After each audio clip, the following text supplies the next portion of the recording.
Pemirsa, gaya hidup sehat kerap digaungkan, namun implementasinya masih sering setengah mati.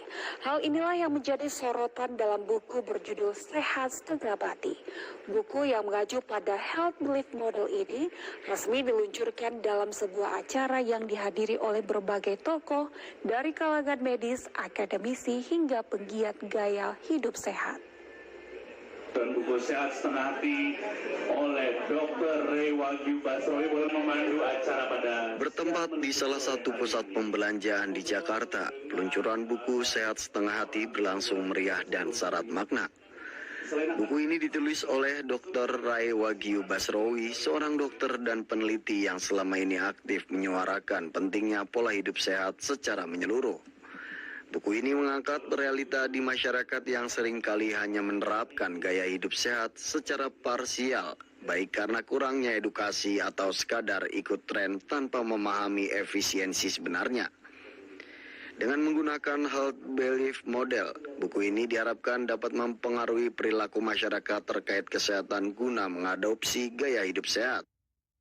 Jadi dari semua pola perilaku kesehatan orang Indonesia yang dilihat baik dari aspek vaksinasi, pemberian laktasi, ASI eksklusif, kemudian kebiasaan merokok dan lain sebagainya, itu benang merahnya adalah health belief model yang orang Indonesia itu memaknai kesehatan itu masih banyak barrier-nya. Itu sebabnya kita tuangkan ini dalam bentuk buku supaya nanti tidak hanya menjadi textbook atau artikel atau manuskrip ilmiah saja, tetapi dapat dinikmati secara umum oleh masyarakat awam. Jadi orang tuh bisa melihat nih mapping health belief model saya itu kayak apa.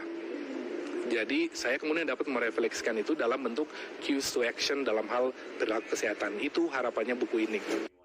Selain itu, mantan Menteri Kesehatan Profesor Nila Muluk menyatakan buku ini dapat menjadi solusi bagi masyarakat untuk dapat hidup sehat. Profesor Nila Muluk juga menjelaskan data BPJS menunjukkan tingginya angka penderita penyakit di Indonesia, terutama penyakit jantung dan ginjal telah menguras triliunan rupiah dan tergolong katastrofik. Kenapa orang gagal ginjal? Kenapa nggak mau memelihara dengan baik? Jadi saya lihat memang tujuan dari dokter ini adalah ada apa ya di benaknya masyarakat kita, sehingga kita tidak mau mengatakan kesehatan itu penting.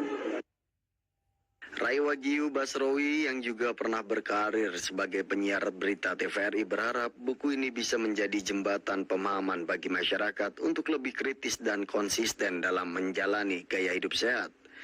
Ia juga menyampaikan bahwa perubahan besar selalu dimulai dari langkah kecil yang dilakukan dengan sepenuh hati. Peluncuran buku Sehat Setengah Hati menjadi pengingat bahwa komitmen terhadap kesehatan tidak bisa dilakukan setengah jalan.